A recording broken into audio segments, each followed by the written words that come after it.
The question might be, why $3,000? Okay, which again we said by June of this year our price is gonna go up. Let's break it down. First, I've heard you all say you want to take training in RMF. I asked the questions, RMF in what? That's something you all have not told me yet. So let's name some of the core regulatory frameworks. Okay, we have FISMA, we have FEDRAMP, this US government. We have PCI DSS, financial. We have HITRUST, HIPAA / high-tech, healthcare. Okay, we have GDPR, so the ISO series. This is European Union, and many other countries like Canada, even US, and a lot of countries actually adhere to this. Okay, we also have the SSAE AE18 standards that deals with the SOC report, okay, SOC 2 report that deal with the vendors, right, third-party vendors.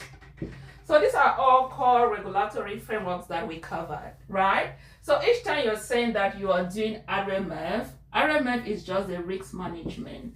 And that's why I asked the question, risk management in what? Right, so our training, if you look here, we cover FISMA, we cover FEDRAMP. But what you all are doing, a lot of you all, you take training that you do just this, maybe some, just this one, or if possible, this one, and then you expect to get a job. How do you expect to get a job if you take a training that covered just these two? What happened to these other frameworks and standards? Okay, and this one is limited to the US government. So when you take those training that is just limited to the US government, as I said, you are just like 25% ready, because over 70%, you don't know where you're going to get a job.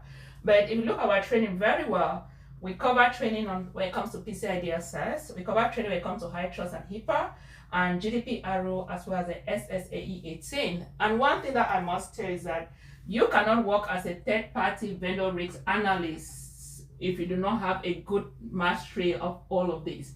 You need to be able to understand all these core regulatory. So let's take a look at what we have here, right? Let's take a look. Say now we want to focus on the FISMA and FEDRAMP. Most people will charge 2,000, 2,500.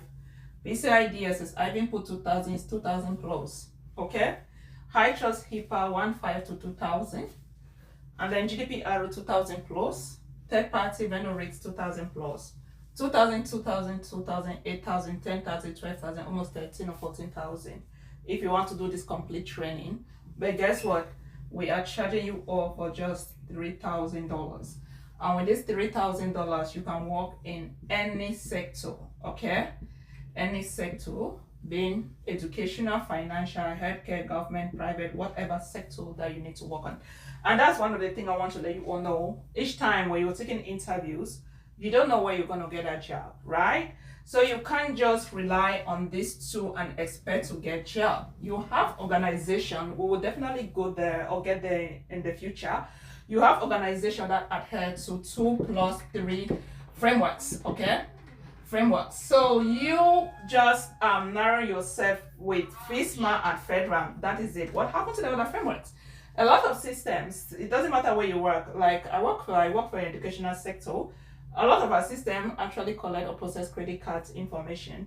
And by default, those information system needs to be in compliance with PCI DSS. So if you do not understand it or you don't have a background knowledge of this, how do you expect to even work? Better still, you have a lot of companies deal with vendors, third-party vendors. That's another thing. Actually, two of our most recent students who got jobs, they got job as third-party vendor risk analysts, okay? And there's no way, as I said, you can't work as a third-party vendor risk analyst without you understanding these other core regulatory frameworks. Even if you work for a healthcare sector, hospital, they need to abide or be in compliance with HITRUST. What if they have information system that processing credit card? Okay, so do you see how this whole thing relates? You know, even some of these agencies, they also have systems that process credit cards. So what kind of regulatory authority do they have? A lot of companies nowadays also have business dealing with companies in Europe, which by default they have to be in compliance with GDPR. So do you see that it's not a matter of you knowing this? You need to be able to understand all these core regulatory frameworks if you want to get a job, and everything put together, and many of the other framework we have, and that's where we talk of GRC analyst, right? Each time you talk of GRC analyst, you have an in-depth knowledge of all of this, not just one. Okay? I have someone